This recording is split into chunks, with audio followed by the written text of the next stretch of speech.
Hi, Trader Tina here once again from ShortMeTina.com with my daily recap. Today is, I believe it's Wednesday, right? Hump Day. So happy Wednesday. Thank you so much for being here with me, especially during these really trying times. Do me a solid before I jump into a recap of things. One, like the video, and two, comment in the comment section. I feel like comments have sort of like waned off a little bit, but perhaps that has a lot to do with the fact that I have not engaged in a few weeks or so. Please forgive me. When I have some time, I will definitely reply to every comment, as I generally do. Anyway, so we're not going to start off with the SPY. We're going to start off with the chart that I've been tracking, and I mentioned it about, I want to say 1 or 2 weeks ago. It actually feels a lot longer than that. It feels like it's been weeks or months, but I'm pretty sure it hasn't been more than 2 weeks, where I essentially said that I was going to be tracking the chart, or the amount of confirmed COVID cases, particularly in the US. I mean, again, this is a chart that you can get on tradingview.com.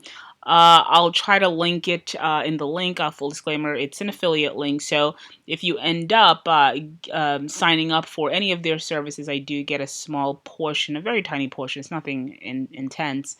Get a small portion of the proceeds. But I'm not saying it because for that, you guys know, anyone that's listened to me for the last two or 3 years, I just use Trading because it's actually a pretty good software.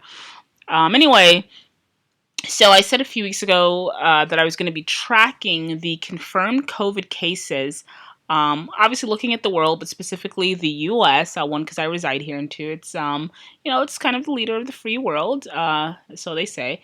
And I'm looking essentially at the chart because I want to see, or start to see, when that, what they call quote unquote flattening, starts to occur. So this is sort of the chart here. We've had a little over 640,000 cases, about 5% between yesterday and today. So clearly the curve is not flattening as of yet. I've also been paying attention to New York, and I'm not quite sure if TradingView does it on a state-by-state basis. I'm going to say no, but I've been listening to Governor Cuomo's press briefings, and he always puts up a chart in his PowerPoint presentation.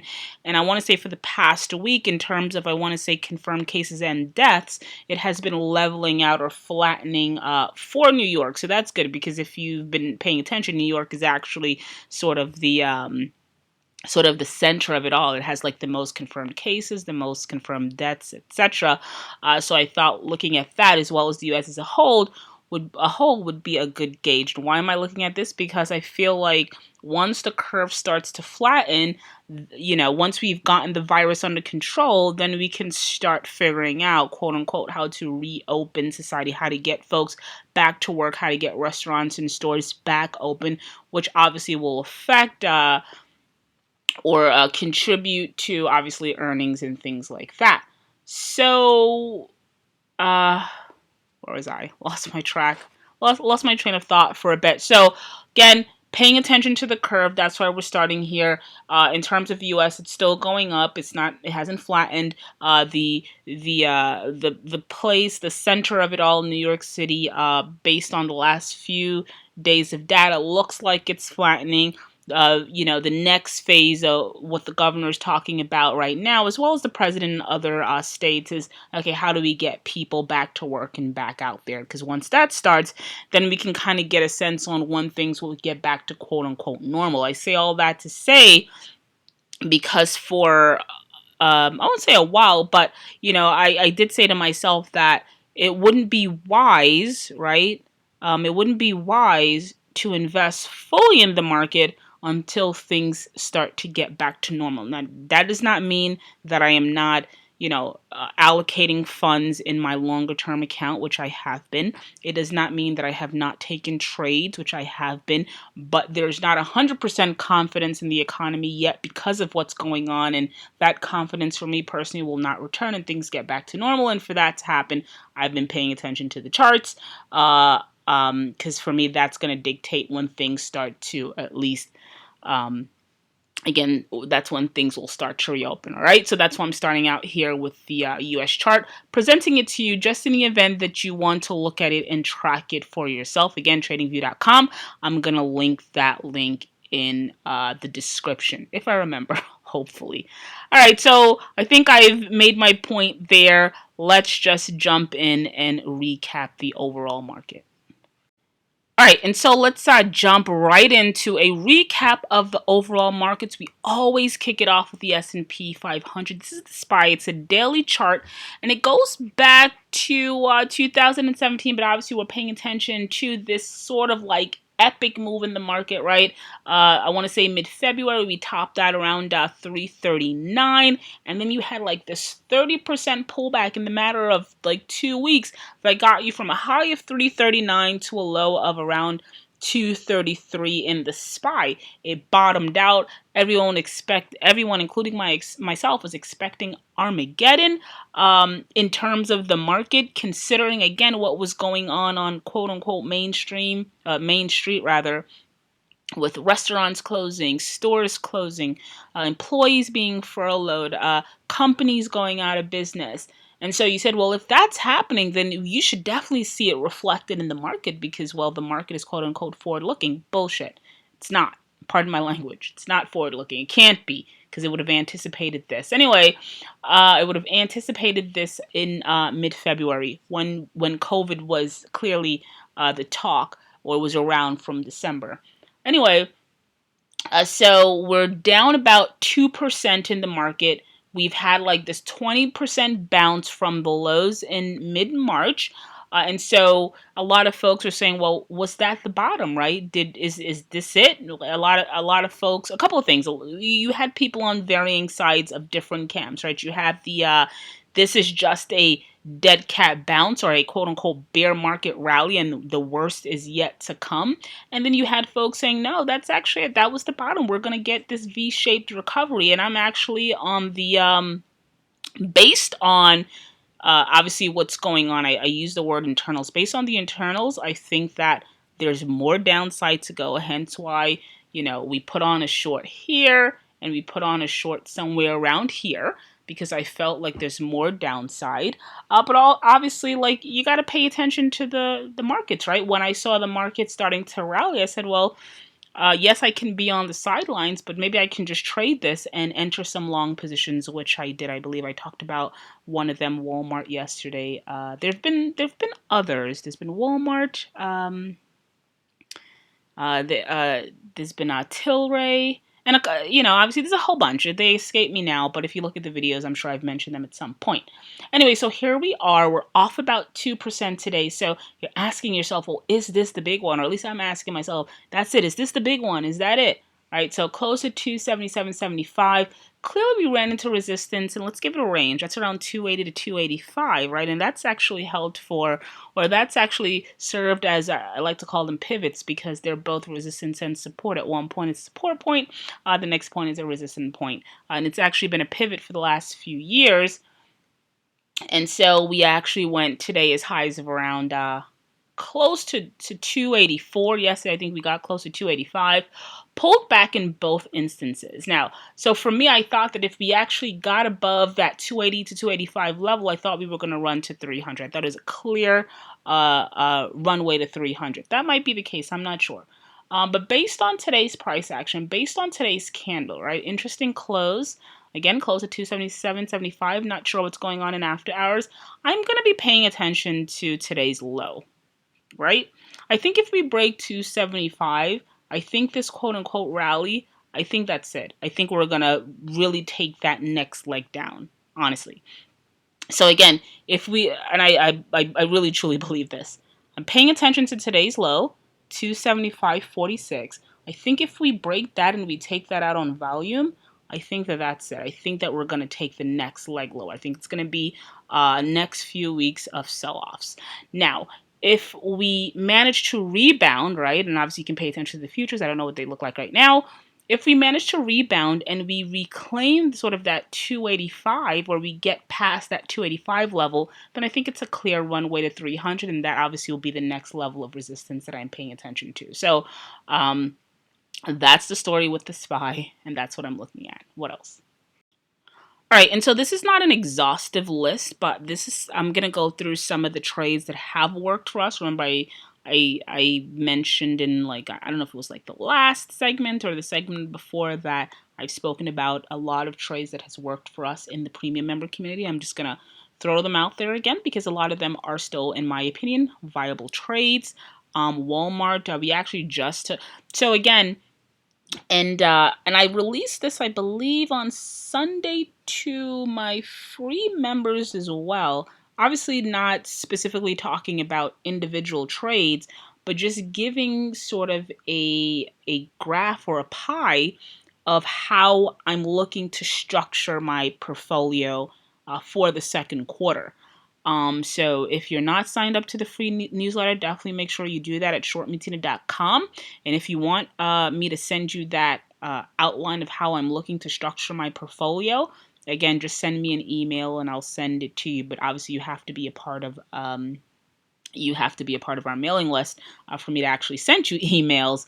But again, it's free. It doesn't identify individually or individual stocks, but it talks about how I am structuring things. All right, like okay, this percentage I'm allocating to shorts, this percentage I'm allocating to defensive stocks, etc., etc. And so Walmart was actually one of the stocks that I thought would be a stock that would benefit from folks being at home. Obviously, they have a pretty strong online presence. They built it out for the last 2 or 3 years, something like that. And this is actually a trade that did not take long to materialize. And I spoke about this yesterday. It's actually sitting, well, not today, but yesterday, I believe it made all-time highs, like literally all-time highs in this kind of environment. So, and even from a technical level, like if you look at the technical picture, you can see the levels in which the stock actually broke out, right? Broke out here, you had a period of consolidation, and it broke out here. So I still like Walmart, although it's sitting at 128.76, and I'm really big on buying stocks on pullbacks, but I definitely see this sort of hitting north of 150 within the upcoming week. So you definitely want to pay attention to Walmart. And let me just check off these stocks on my list. So JD, another mover, right? So for anyone that's been listening to me for the past few months, you know that I'm really bullish on JD. Obviously, I'm taking profits along the way, but when I first mentioned this to premium members, the stock was trading at around $19 to $20. I'm a big proponent on holding on to stocks that are showing you profits. And I really thought of like, especially during that 30% crash that the market had, I really contemplated eliminating my entire JD position. And then luckily, my rational self got hold of me and I said, well, why would you do that? The stock is doing really well. And despite the market being down like 30%, it held up relatively well. It might be a stock you want to hold on to. Thankfully, I did not let go of my entire position. And today, I believe JD hit new 52-week highs, right? You can see here we went to a high of 46.36. And before all of this happened, I said that I definitely can see JD topping out at around $50. I'm just going to this is a daily chart, and this goes back to around 2014. I'm going to show you the big picture. And so I definitely see JD, and excuse the notations, I definitely see JD going to around $50. And then if it passed that, obviously you can see there's no overhead right here. So we went to a high of around 46, a little over 46 today, pulled back to close at 44.60. Still like JD, it's still an idea. What else do we have? All right, another stock that I've been such a huge proponent of even before COVID, but definitely after COVID, the fact that a lot of folks are quarantined in their homes worldwide, they're going to be looking to a lot of these gaming stocks, right? So there's others. There's Activision, there's Take-Two Interactive. I'm not in those. I'm obviously actively looking at them. But but Zynga, another stock or company that we actually took a trade in the premium member community. I believe when we first got into this trade, it was trading at around low threes, right? And again, another stock that I entertained liquidating or position I entertained liquidating when the markets really started to pull back, but I had to ask myself, like, hey, why are you doing that? Stock is it's acting well. Why let go of it? And so luckily I did not let go of any. Obviously, I take profits along the way, right? Obviously, I take profits along the way. Haven't let go of this trade. You can see here today we hit new 52-week highs. One as high as 750 before pulling back. We pulled back to 745, which is not that far from our 52-week highs. Even from like I just gave you a fundamental picture as to why people might be more involved with the company, right? It's gaming, but also from a technical perspective, it is breaking out, right? So this is a daily chart going back to 2019. You can see it traded sideways for a bit, and then you've had multiple breakouts. Right now, we've remained above breakout levels, I want to say, since the ending of March, hitting new 52-week highs today. Yes, I had a price target of $8 towards the ending of 2019. We're in 2020. That has not materialized as of yet. But the way this is acting right now, I would not be surprised to see $8 within the next few weeks. It's acting very bullish. So you definitely want to include Zynga on your radar, on your watch list. It's been a stock I've spoken about for a very long time. And then we're also getting into speculative plays like ticker CRC. Obviously, it's off today. It's down about 3% or north of 4%, a close of 159. But when I first presented this to our premium members, the stock was trading at around, I want to say, 90 cents, 80 something cents. And a few days ago, if you look back, the stock almost got to $2. So from a buy area of around 80, 90 cents when we kind of got into the trade to a high of $2 for anyone that held on, it was a good trade. What else? Some more speculative picks. And again, the speculative picks, they're not longer term trades, right? You get in, you get your profits and you get out. Similar with Tilray. When I first introduced this to premium members, the stock was trading at around I want to say the low threes. Right now, you see a quote of 679. We're down about north of 4% on the day. But we got into the stock when it was trading in the low. I don't even think it was threes. I think we got into it in the twos, the 2 to 3s, believe it or not. And within a few short trading days, the stock hit a high of 1060. Can you imagine?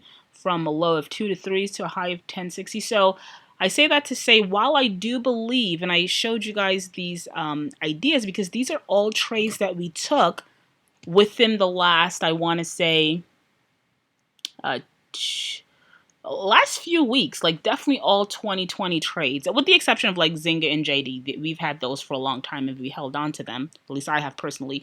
But some of the other trades that I've spoken to you about, we've entered these trades, right, in the height of all this COVID stuff. So while I do believe the internals are broken and I'm very cautious in terms of my allocations, I'm still looking for trade ideas out there on both the long and the short side. So there's other short positions that we're looking to enter that we've entered already. And as those start to materialize, obviously I'll let folks know if it makes sense. All right. So we are going to cap it there. I think I've talked long enough.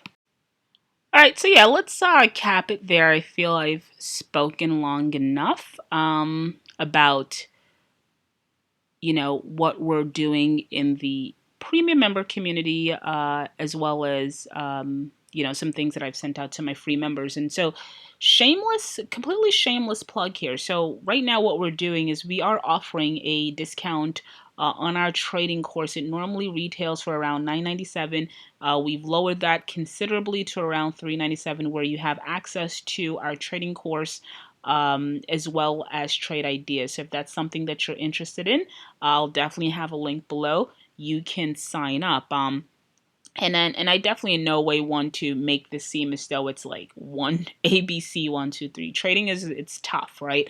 Again, I've been doing it for 20 years, and the trading course that I've designed, and I've gotten such positive feedback on it. The trading course that I've designed essentially tries to capture a lot of the things that actually work in the stock market, essentially, so you can like shorten that learning curve. So while it's not easy trading, I think it's 10 times more difficult if you really don't know what you're doing. And this course really tries to paint the market in a very understandable way. So again, I'm going to link that link in the event that anyone wants to take advantage of that discount.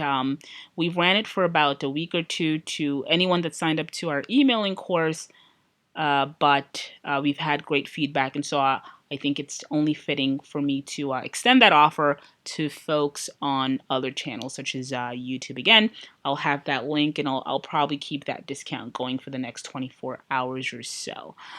All right, so we're going to cap it there. Tina here, once again from ShortMeTina.com. If you enjoyed any portion of that video, I want you to do 3 things for me. 1, a comment in the comment section. Let me know what your thoughts are. How are you positioned in the market? Again, comment in the comment section. And again, I'm going to insert here. If you want to know how we're positioning for the second quarter, you can definitely sign up at ShortMeTina.com and just email me and ask for that that breakdown of how we're going to enter the second quarter. Again, it's free. I do not in that it's not included individual stocks, but at least it shows you how I'm looking at the market and how I'm allocating funds. All right. So that's the first thing. Comment in the comment section. Like the video too. I do videos every single day. So ensure that you're subscribed to our YouTube channel at ShortMeTina if you don't want to miss any. And the third thing, while I presented that premium discount offer, that's for folks who actually have the extra cash on hand. That's not everyone, I'm aware.